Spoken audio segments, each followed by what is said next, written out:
नमस्कार फ्रेंड्स, मैं पूनम गुप्ता स्वागत करती हूँ आपका अपने YouTube चैनल पूनम के गीत संगीत में। बहुत ही प्यारा सा मज़ेदार गीत है, कैसा लगेगा कमेंट में ज़रूर बताइएगा। वीडियो को ज़्यादा से ज़्यादा शेयर कीजिएगा, साथ ही चैनल को सब्सक्राइब जरूर से कीजिएगा।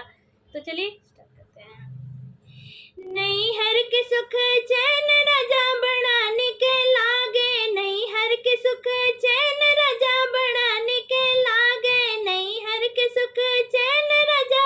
बढ़ाने के लागे। हमारे लगे मम्मी तोहार लगे सासू, हमारे लगे मम्मी तोहार लगे सासू, लालन के लगे नानी राजा बढ़ाने के लागे, लालन के लगे नानी राजा बढ़ाने के लागे, नैहर के सुख चैन राजा बढ़ाने के लागे, नैहर के सुख चैन राजा बढ़ाने के लागे। हमारे लगे सासू तोहार लगे मम्मी, हमारे लगे सासू तोहार लगे मम्मी, लालन के लगे दादी राजा बड़ा बुरा लागे, लालन के लगे दादी राजा बड़ा बुरा लागे, नैहर के सुख चैन राजा बढ़ाने के लागे, नैहर के सुख चैन राजा बढ़ाने के लागे। तोहार लगे भाभी हमार लगे जेठनी,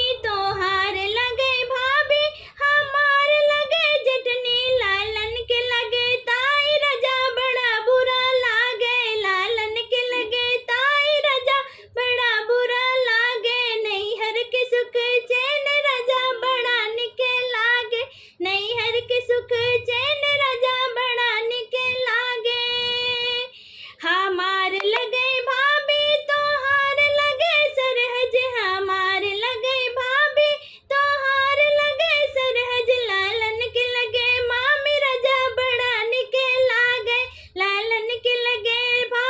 लालन के लगे मामी राजा बढ़ाने के लागे, नैहर के सुख चैन राजा बढ़ाने के लागे, नैहर के सुख चैन राजा बढ़ाने के लागे।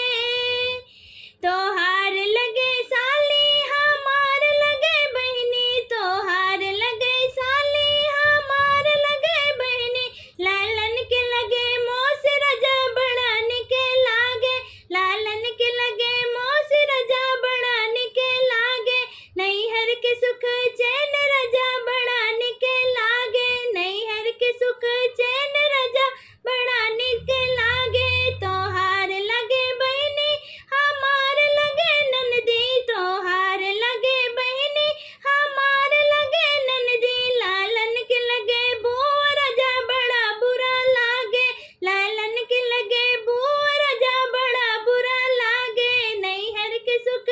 चैन राजा बढ़ाने के लागे, नैहर के सुख चैन